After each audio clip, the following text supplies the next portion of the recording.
คฤหัสถ์ญาติโยมศิษยานุศิษย์ตลอดถึงคณะทำงานที่ช่วยกันดำเนินการในการคัดเลือกนะครับทุนการศึกษาก็ได้ทุ่มเทแรงกายแรงใจในโอกาสนี้ขอถวายการต้อนรับพระเดชพระคุณพระเทพวชิราธิบดีเจ้าคณะภาค6 ธรรมยุทธวัดป่าดาราภิรมย์องค์ประธานในพิธีประจำหอบูชาคุณนะครับดังนั้นทุกคนจะได้ถวายสักการะเสร็จเรียบร้อยแล้วก็จะได้กราบรัตนา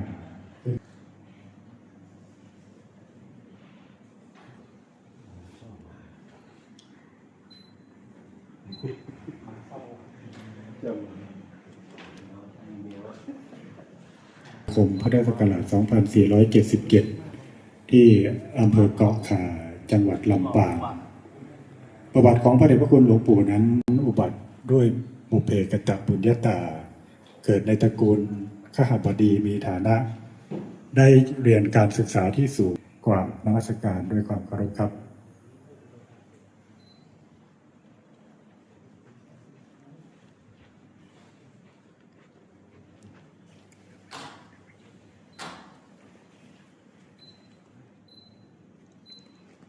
พระพุทธชิน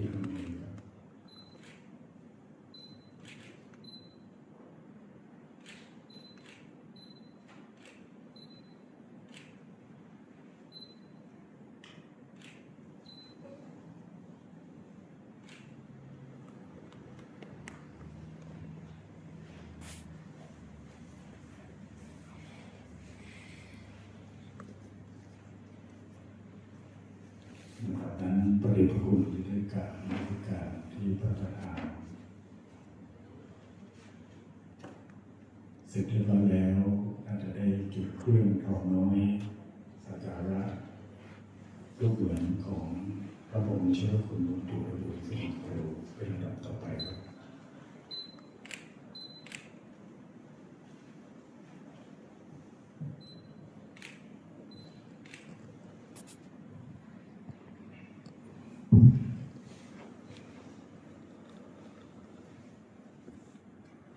วันนี้ขอเชิญท่านทุกท่านได้ร่วมกัน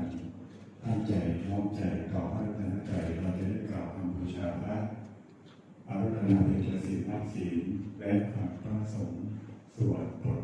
สาธยายมนต์ต่อไป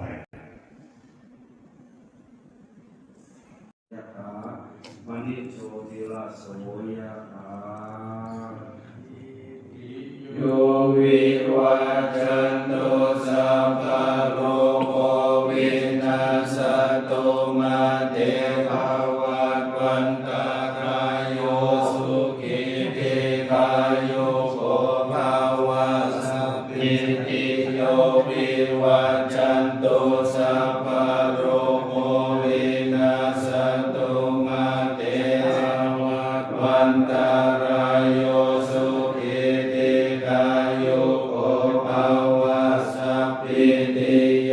วิวัจจันตุสัพพะโร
เทวตาสัพพพุทธานุภาเวนัสสทธาสุทิภาวันตุเตภวะตุสัพพมังคลังรักขันตุสัพพเทวตาสัพพธัมมานุภาเวนัสสทธาสุทิภาวันตุเตภวะ